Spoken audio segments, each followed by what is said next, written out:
फिर कहा किसान देश का अन्नदाता है। डीजल तो महंगा है, खाद तो महंगी है, तो किसान तो उसी में से कमाएगा, उसी में से खाएगा। बच्चा आप बच्चे को पढ़ाते हैं, अपनी जमीन जरिया बेच के पढ़ाते हैं कि वो बच्चे हमारा कल चल के कहीं ना कहीं एडजस्ट हो जाएगा, हमारी आंखों के आंसू पुछ जाएंगे, दो रोटी का सहारा हो जाएगा। तो वही सबसे ज़्यादा आज की डेट में वो कमज़ोर होता ही चला जा रहा है और उसको और कमज़ोर कर Audio Jungle.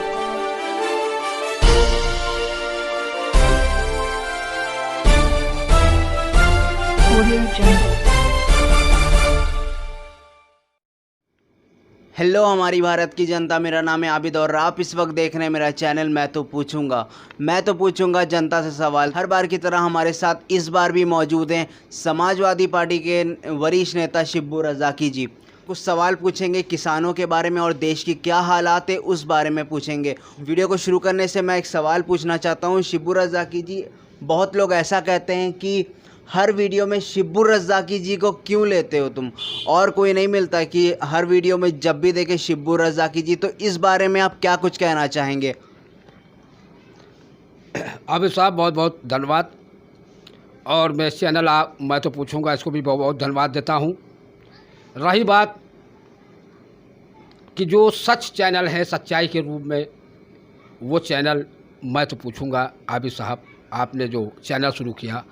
और रही जनता जिन्होंने ये कहा है कि बार बार शिब्बू रज़ाकी जी को कुछ चैनल बुलाते हैं, तो भाई साहब मैं आपको बहुत बहुत बधाई देता हूं कि हमारे चैनल को देखें, सच्चाई को समझें, जो हालात हैं देश के उस बारे में भी समझें, क्योंकि जो सच है वो सच कड़वा ज़रूर होता है लेकिन सच्चाई ज़रूर सामने आती है। मैं यही कहना चाहता हूँ, उनको भी वो धन्यवाद देता हूँ कि आप लोग हम इस चैनल को देखें और सब्सक्राइब करें और इस चैनल को आगे बढ़ाएं। जैसा कि आपने शिब्बू रज़ाकी ने क्या कहा वो सुन लिया, तो चलिए अब वीडियो को स्टार्ट करते हैं। और स्टार्ट करने से पहले हमारे चैनल को सब्सक्राइब ज़रूर कर दीजिएगा और अगली वीडियो सबसे पहले देखने के लिए बेल आइकन को ज़रूर प्रेस करिएगा। तो चलिए वीडियो को स्टार्ट करते हैं और इनसे कुछ सवाल पूछेंगे, देश की क्या हालात है, और उससे पहले किसानों के बारे में कुछ पूछेंगे। मेरा पहला सवाल आपसे ये है, जैसा कि किसानों के लिए सरकार ने लोकसभा और राज्यसभा में बिल पास किया है लेकिन किसान फिर भी सड़कों पर हैं, तो इस बारे में आप क्या कहना चाहेंगे? आबिद साहब आपने सवाल अच्छा पूछा।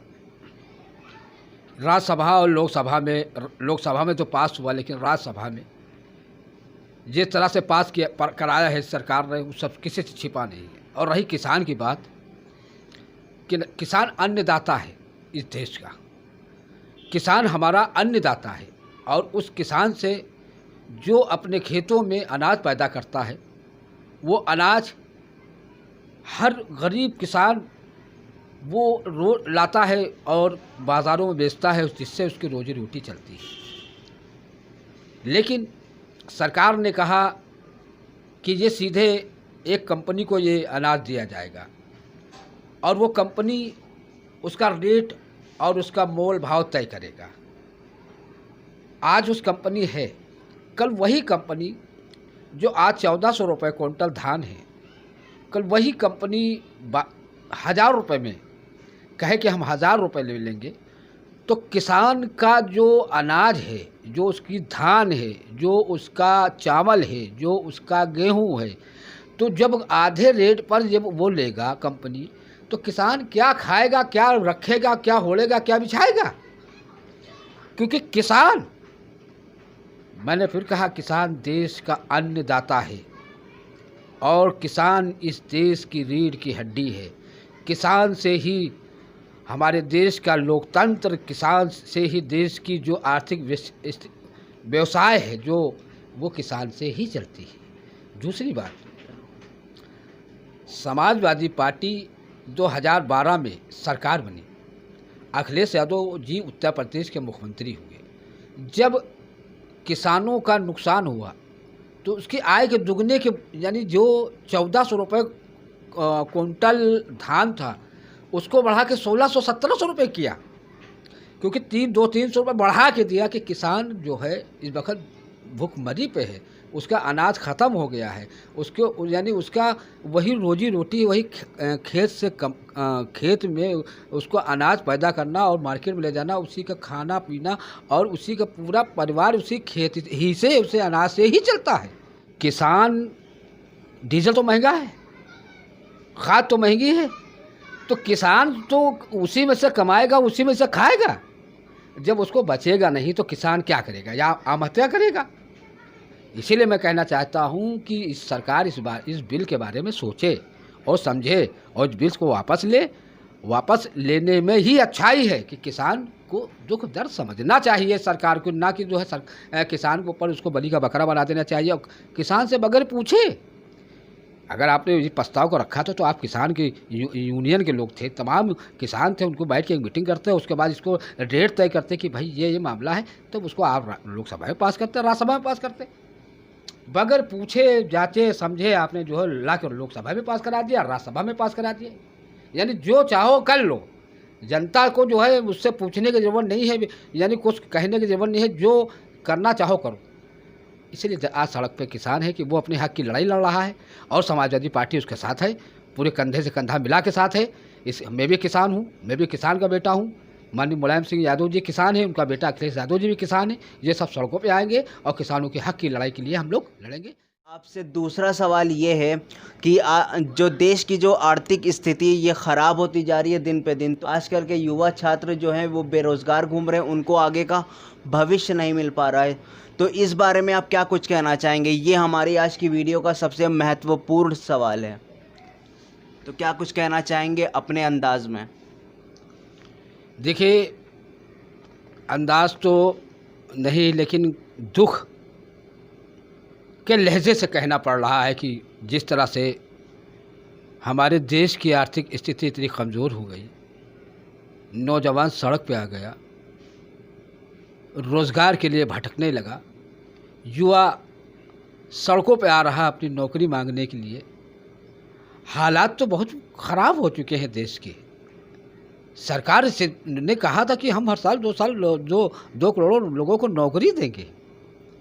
नौकरी तो नहीं, बल्कि जो है नौकरियां चली गई। अब भाई हर चीज़ आप प्राइवेट सेक्टर को बेच देंगे, प्राइवेट सेक्टर उस कंपनी को ख़रीदेगा, उस चीज़ को ख़रीदेगा, तो वो अपने हिसाब से आदमी रखेंगे, अपने हिसाब से तनख्वाह देंगे, आदमी कम होंगे। आदमी ये सोचता था कि सरकारी जॉब मिलेगी, बच्चा, माँ बाप बच्चे को पढ़ाते हैं, अपनी ज़मीन जरिया बेच के पढ़ाते हैं कि वो बच्चा हमारा कल चल के कहीं ना कहीं एडजस्ट हो जाएगा, हमारे आँखों के आंसू पूछ जाएंगे, 2 रोटी का सहारा हो जाएगा, कहीं नौकरी मिल जाएगी। नौकरी तो है नहीं। सरकार ने तो कहा था कि हम 2 करोड़ नौकरी देंगे, लेकिन 2 करोड़ लोगों को नौकरियां कहाँ गई? 6 साल का अगर आंकड़ा लीजिए, 6 दूनी 12 करोड़ लोग बेरोजगार हो गए। 12 करोड़ लोग बेरोजगार हो गए।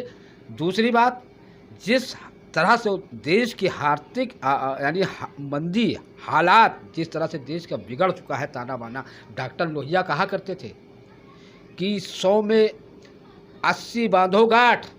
ये माननीय नेताजी मुलायम सिंह यादव जी क्या ये कहते थे कि लोहिया जी कहते थे, वही बात माननीय नेताजी कहते थे कि 100 में 80 बांधो गांठ।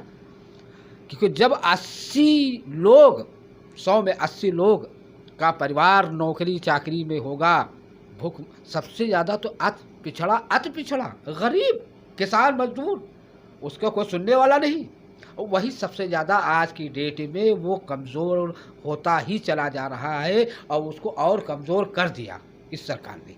नंबर 1, डॉक्टर लोहिया कहा करते थे कि 5 साल तक सरकार को 5 साल तक इंतज़ार मत करो, उसको जैसे तवे पे रोटी होती है उसी तरह उस सरकार को पलटने का काम करो। तो जनता ने शुरू कर दिया है, जनता ने शुरू कर दिया है कि उत्तर प्रदेश के अंदर सरकार 2022 में समाजवादी पार्टी माननीय अखिलेश यादव जी उत्तर प्रदेश के मुख्यमंत्री होने जा रहे हैं। और उत्तर प्रदेश के मुख्यमंत्री होते ही, मैंने पहले भी कहा था, आज भी कह रहा हूं कि जो भी इनके कानून हैं उन कानून को तत्काल भाव से ख़त्म किए जाएंगे।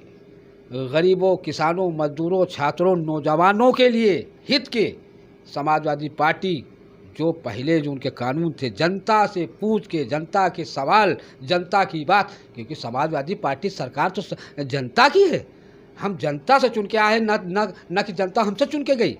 जनता ही सत्ता परिवर्तन करती है। इस बार 2022 में समाजवादी पार्टी की सरकार बनेगी। माननीय अखिलेश यादव जी उत्तर प्रदेश के मुख्यमंत्री होंगे। किसान, मजदूर, छात्र, नौजवान, व्यापारी सभी वर्गों के चेहरों पे मुस्कान लाने का काम अगर कोई करेगी तो समाजवादी पार्टी और माननीय अखिलेश यादव जी करेंगे। मैं यही कहना चाहता हूँ आबिद साहब। बहुत बहुत धन्यवाद। जय हिंद, जय भारत, जय समाजवाद। बहुत बहुत शुक्रिया शिबुर रज़ाकी जी, आपने किसानों के बारे में और देश के हित के बारे में, आजकल के युवा नौजवान के बारे में आपने काफ़ी कुछ बोला कि आप जो बोलते हैं बिल्कुल सच बोलते हैं और बहुत सही बोलते हैं आप। तो आज के लिए बस इतना ही। तो हमारे चैनल को सब्सक्राइब ज़रूर कर दीजिएगा और नेक्स्ट वीडियो सबसे पहले देखने के लिए बेल आइकन को ज़रूर प्रेस करिएगा। इसी तरह की छोटी बड़ी खबरों के साथ हम लोग एक बार फिर से मिलेंगे। तब तक के लिए धन्यवाद। जय हिंद, जय भारत।